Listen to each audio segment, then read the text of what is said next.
Hi, do you want to score well on your MUET exam but don't feel like spending the time or money attending workshops or buying exercise books? Are you also a disappointment to your parents because you are burnt out from school and don't feel like studying at all? So you spend all your free time consuming English media, hoping to fill that empty void in your life? Yeah, me too. Then you've come to the right place. This video isn't for the A+ students who are always studying and attending tuitions. It's for the lazy ones, who spend way too much time online instead of actually studying. Because like most things in life, you can either succeed through hard work and perseverance, or through bullshitting. Wow. Fucking bullshit. Hi, my name's Adam, and for 2 years, I studied diploma in English at university. And I think I did okay. Impressive. Very nice. The reason I want to make this video is because when I was preparing for my MUET exam, I watched a lot of tips videos on YouTube, and I realized that most of them more or less give the same tips or tips that are just common sense. The thing that you need to do is check your grammar, bro. Really. My advice is read a lot. Read something that you like, starting from articles or maybe read some books. Reading ni sebenarnya senang je nak score. Satu je tips dia, iaitu fokus. Means that korang kena banyakkan latihan, and masa buat latihan tu, kita kena belajar fokus. My goodness, what an idea. Why didn't I think of that?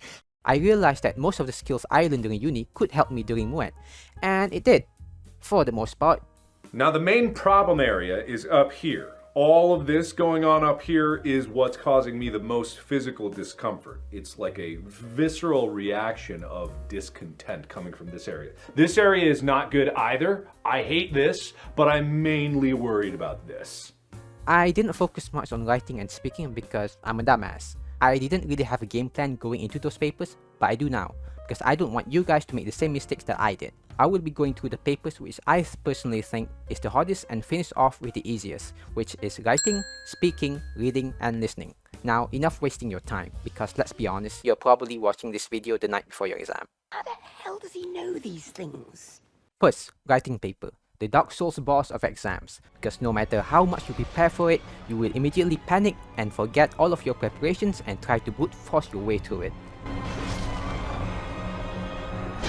First, I want you to think of the perfect essay, because you want to get band 5, right? Try to imagine writing the most informative, interesting essay you can think of. Imagine writing an introduction with a spectacular attention grabber using examples that are sophisticated yet relatable, with 3 body paragraphs that touch the examiner's soul and the conclusion that they will think about for days.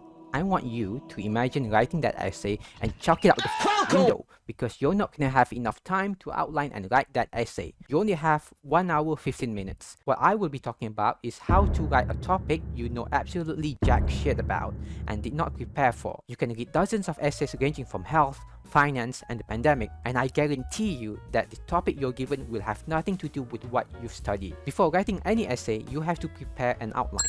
Trust me, this will save you a lot of time when writing. Because if you have trouble thinking about what to write next, you can always refer to the outline. An outline is made up of the introduction, which will include the thesis statement, the topic of your essay, and the 3 points that you will discuss in your essay.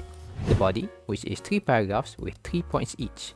Each body paragraph needs at least 3 supporting details, which you will need to either elaborate on, or if it's an argumentative essay, to justify. For the conclusion, you have to give a summary of the essay, restate your thesis statement, and, if asked, state your opinion, suggestion, or recommendation. Now then, what do you do if you don't know what to write?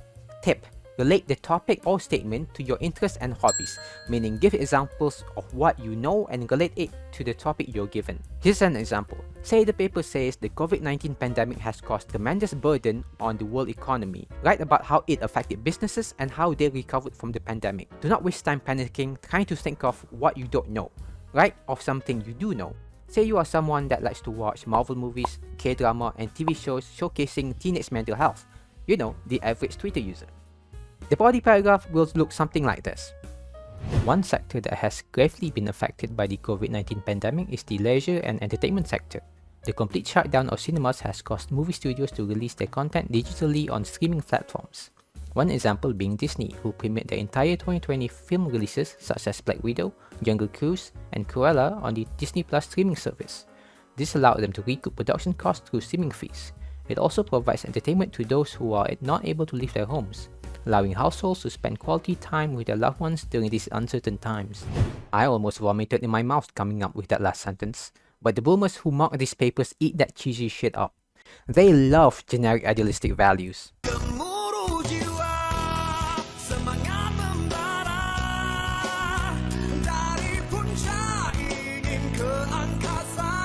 Next paragraph. In early 2020, many people spent their time in quarantine watching movies and television shows on streaming services such as Disney+, HBO Max, and Netflix. 2020 also saw a popularity surge in Korean entertainment. Korean dramas and music are loved by many in Asia, however, struggled to find their footing in the West. The success of the 2019 Oscar-winning Korean film Parasite shocked the world and left audiences yearning for more Korean cinema. With everyone stuck indoors, many Korean dramas such as Crash Landing on You and Squid Game became global overnight hits, with the latter being arguably the most talked about show of 2021. This opened the eyes of producers all over the world, which caused them to begin investing heavily in Korean productions. In a period where businesses had to halt production and lay off employees, the success of these projects was a shot of adrenaline for the Korean entertainment industry, granting not only an opportunity to maintain their day-to-day operations but also to expand their reach and attract new international investors. I just made all of that shit up. I don't know if it's true or not. No one's gonna fact check your essays. Just make sure what you write sounds somewhat believable. Additional tip, use formal language. Do not use contractions. Unless stated, never use informal language in exam writing. Point 3. Teenage mental health. To be honest, I don't know. I don't watch these fucking shows. You guys write it. Type it down in the comments. You guys are the one taking the exam tomorrow, not me. Task 2. Email writing. You also have to write a reply email because the people who prepare these exams questions are still stuck in the 90s where people still regularly email their friends and family about recent events. During this part, be sure to keep in mind who is the sender, who are you replying to. Use every prompt stated in the original email. You have to write a reply to every question or statement written in the original email. Write points in order of the prompts. Don't go out of sequence. This is because the examiner will be actively looking for your reply in the original order of the sender email. Write in short sentences. Do not write more than 3 sentences replying to one point. This will waste time.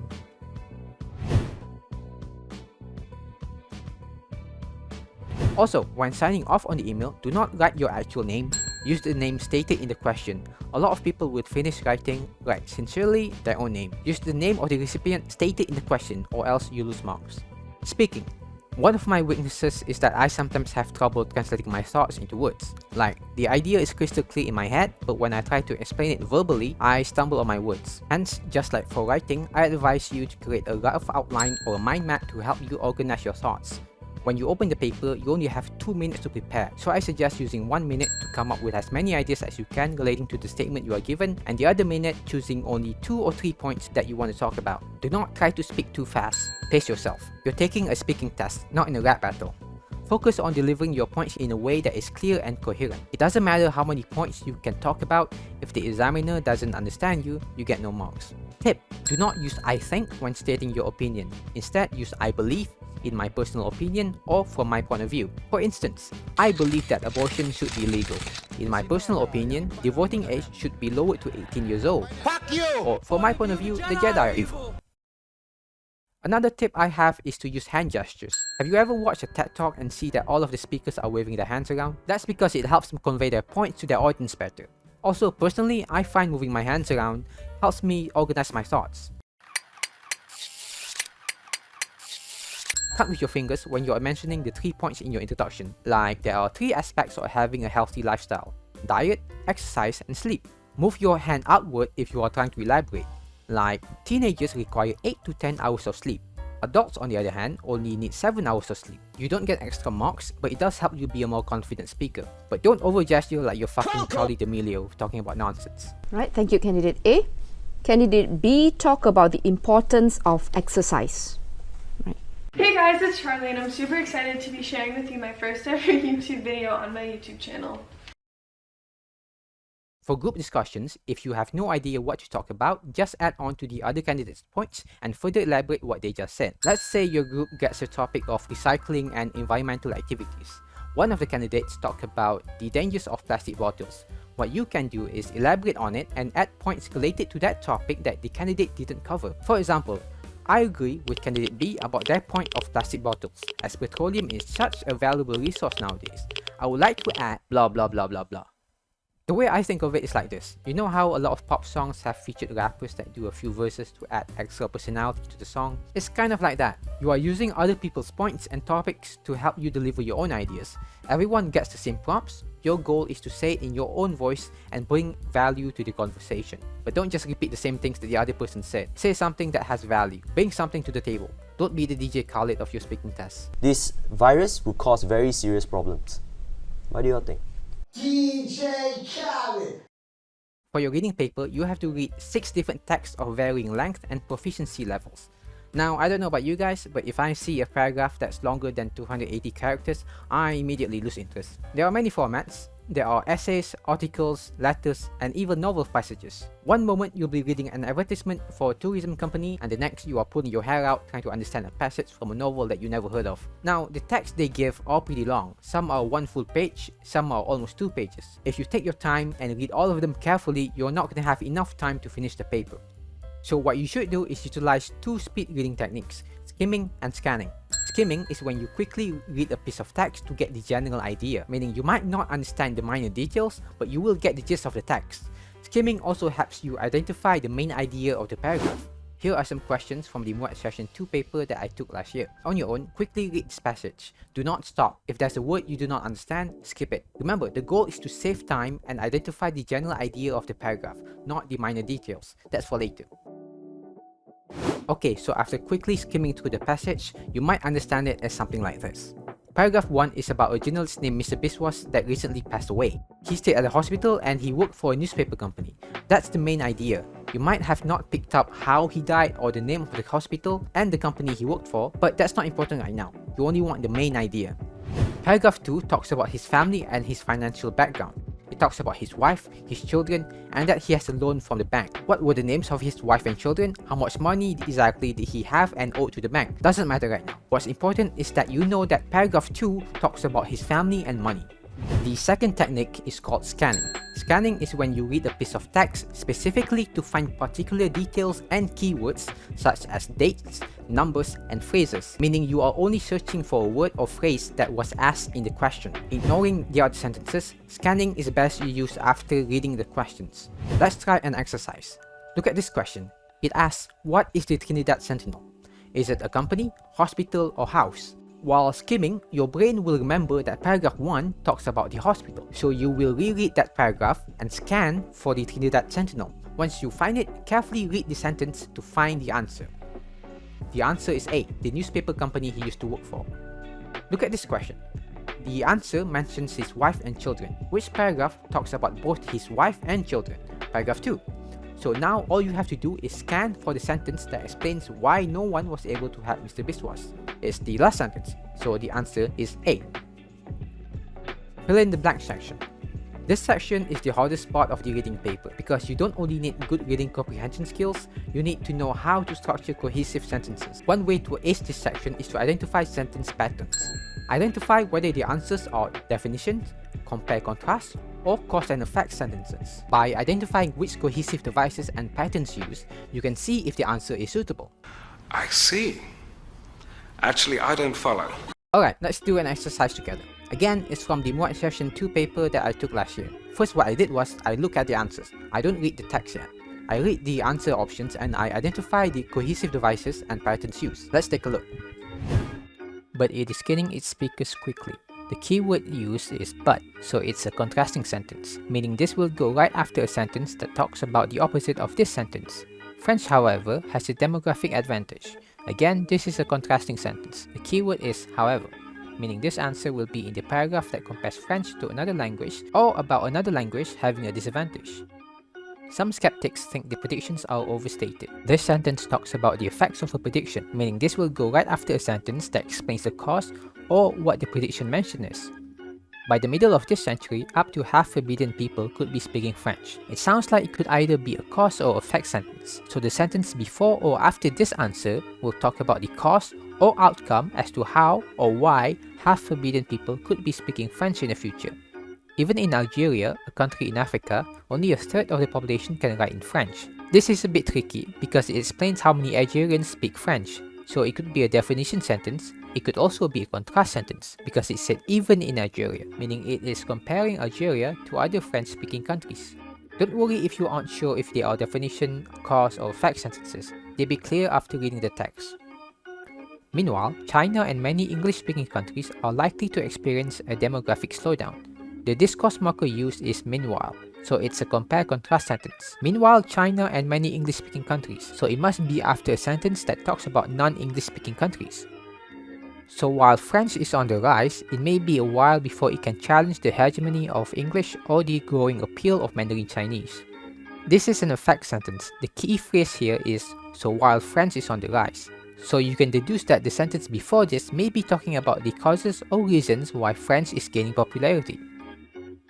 Now let's read the text. Between the blank space, it says that French is the 6th most spoken language in the world, and that it will be spoken by 750 million people in 2050 compared to 220 million people today. The answer is D, because it talks about the causes or reasons as to why French is gaining popularity. You can also identify the pattern. The answer and the sentence after it talks about the future and population.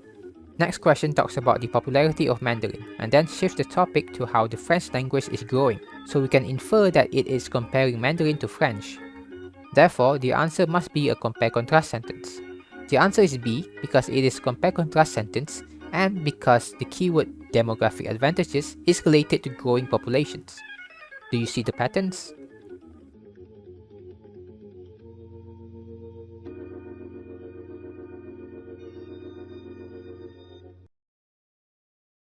Listening. Listening will be the easiest test out of the 4 exams. It's so easy you can practically answer it in your sleep. Technically, if your test is in the morning, then you'll practically be answering in your sleep. Active listening is a listening skill or technique where you are listening to understand and listen carefully for details. You are not only listening to what the speaker is saying, but also what the speaker is implying. Kind of like listening between the lines. Just don't zone out during the exam. If you missed part of the recording, don't panic and wait until they replay it for the second time. Tip 2. Don't get tricked by a fake answer. During my exam, there was a question that asked, how many tons of food waste does Malaysia produce daily? The recording said, every day Malaysia produces 38,000 tons of waste. So I filled in C, 38,000 tons on my paper. While I'm doing that, the speaker immediately said, 16,000 tons of that waste is food waste. So I quickly corrected my answer. They will do this often. They will mention a wrong answer that sounds like it could be the correct answer, but then immediately say the actual correct answer. So listen carefully. Don't get gaslit by NPM. Tip 3. Listening for keywords. One of these sections will give you a diagram of a location, kind of like a map. And you have to choose the correct layout of the locations. Some keywords to look out for are across, beside, near, next to that, on the further side, and on the other side of. And that's all the tips I have to share. Thank you for watching. If you found this video helpful, do share it with your friends. I'd like to wish all of you good luck on your MUET exams. If you already took your MUET, I don't know why you're watching this. If you have any questions, leave them down in the comments. I'll try to reply to you as soon as I can. Bye.